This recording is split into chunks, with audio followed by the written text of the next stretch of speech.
السلام علیکم جی ناظرین، آج ہم جانثار کی نیو ایپیسوڈ کے بارے میں بات کریں گے۔ جیسا کہ آپ سب نے دیکھا ہے کہ کشمالہ کی ساری چالیں ناکام ہو چکی تھی۔ غزنبی کسی بھی صورت میں یہ ماننے کے لیے تیار نہیں تھا کہ مجھے زہر دعا نے دیا ہے۔ اس لیے جب جعفر غزنبی کو بتاتا ہے کہ سائیں صاحب گھر کے ملازم بتا رہے ہیں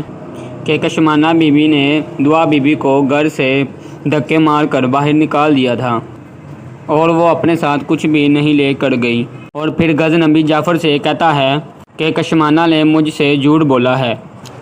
جعفر تم ہی بتاؤ، مجھے کیوں لگ رہا ہے کہ یہ سب کچھ کشمالہ ہی کر رہی ہے، کیونکہ کشمالہ نے دعا کو پہلے بھی قتل کرنے کی کوشش لگاتار کرتی رہی ہے، اور اب کشمالہ ابا سائیں اور دعا کے خلاف استعمال کر رہی ہے، کیونکہ کشمالہ جانتی ہے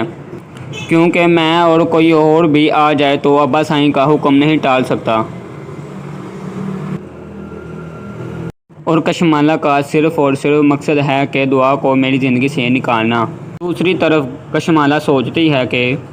میں نے غزنبی کی زندگی سے دعا کو نکالنے کے لیے کیا کچھ نہیں کیا، لیکن دعا تو سائیں کی جگہ میں زیادہ ہی جگہ بنا چکی ہے۔ تو پھر کشمالہ سرفراز کو کال کرتی ہے اور بتاتی ہے کہ دعا کو غزنبی کے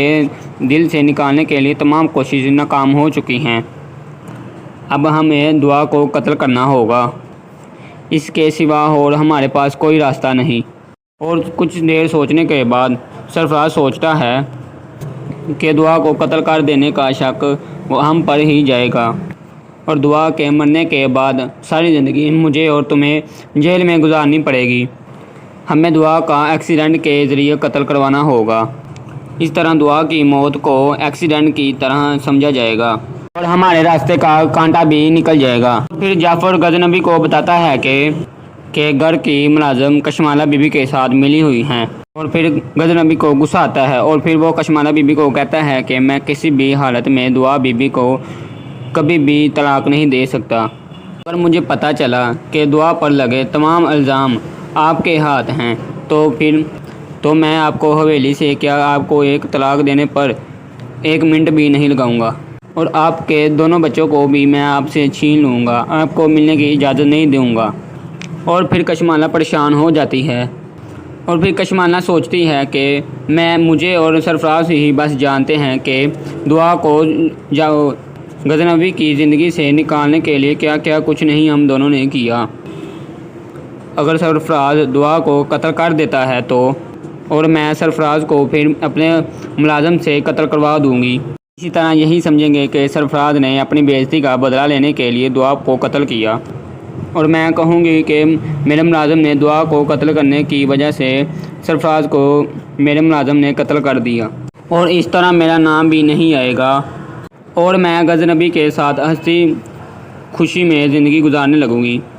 اور دوسری طرف سے اماں سائیں ابا سائیں سے پوچھتی ہیں کہ آپ نے دعا کو گھر سے کیوں نکالا، اور یہ جانتے ہوئے کہ دعا غزنبی کی زندگی ہے آپ نے اس کو کیوں گھر سے نکالا۔ اور ابا سائیں کہتے ہیں کہ میں اسے اپنے گھر میں کیوں رہنے دیتا، کیونکہ اس نے غزنبی کو قتل کرنے کی کوشش کی ہے۔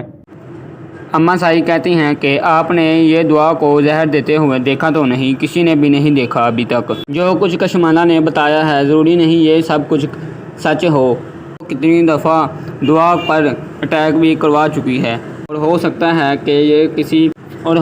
ہے یہ کسی ملازم کی شرارت ہو، اور دعا کے امی ابو بھی اس کے گھر میں دیکھ کر بہت ہی زیادہ پریشان ہیں، اور ہمیں کسی بھی بات کی ٹینشن لینی نہیں چاہیے، کیونکہ غزنبی سارا کچھ خود ہی پتہ کروا لے گا، اور ہمیں چاہیے کہ دعا کو نشروا کی زندگی میں واپس لے آنا۔ یہی تھی جانثار کی پرومو۔ اگر آپ کو ویڈیو پسند آتی ہے تو چینل کو سبسکرائب کر دیں، بیل آئیکن آن کر دیں تاکہ آنے والی ویڈیو آپ تک لازمی پہنچے۔